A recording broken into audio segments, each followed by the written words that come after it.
La FCM, qui représente quelques 2000 municipalités, est la voix des administrations municipales au pays. Ce programme a vraiment pour objet de reconnaître les liens qui existent entre les communautés des Premières Nations et les municipalités voisines. Le programme de partenariat en infrastructure communautaire, le PPIC, est le seul programme du genre au Canada.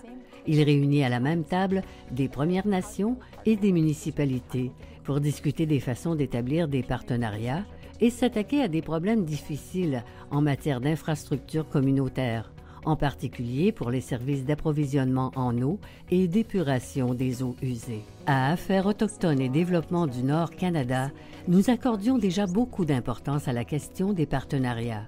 C'était donc quelque chose de tout à fait naturel.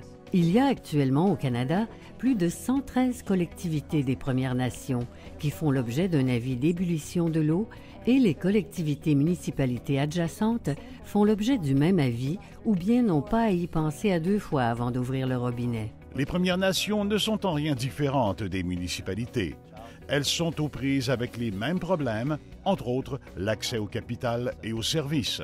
Dans le cadre de nos groupes de discussion et de nos communications avec les collectivités, on nous a dit « Nous aimerions avoir une trousse d'outils comportant des modèles utilisables et des directives claires que les gens ordinaires peuvent comprendre. » La trousse d'outils de 150 pages explique en fait tout ce que vous devez savoir pour établir une relation avec la Première Nation ou la collectivité municipale d'à côté. C'est quelque chose qui, en fait, appartient aux collectivités qui ont fourni le contenu. Je crois que cela contribue beaucoup à la réussite du programme et à son appropriation par les utilisateurs. Cela ne veut pas dire que les Premières Nations et les municipalités n'ont pas collaboré par le passé.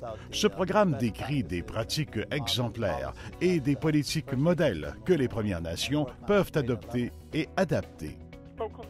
Les besoins locaux sont différents partout, alors on peut prendre le meilleur des éléments les plus utiles et l'intégrer dans un document qui répond aux besoins de votre localité.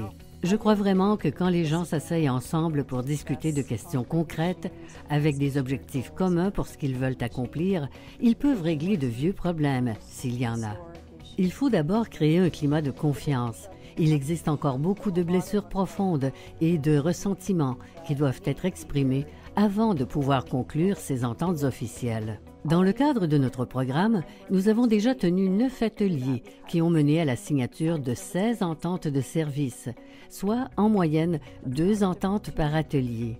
Alors qu'au début du programme, nous ne savions même pas si nous obtiendrions la signature d'une seule entente, tant la tâche semblait énorme. Quand ce sont les personnes concernées qui cherchent des solutions et parviennent à une entente raisonnable, elles s'y tiendront. Il ne s'agit pas d'une solution imposée d'en haut, c'est vraiment une solution à laquelle les principaux intervenants ont travaillé. C'est une base qui permet d'aller de l'avant avec de nouvelles relations. La demande à l'égard du PPIC et de nos ateliers a certainement pris de l'ampleur et nous allons incontestablement de l'avant.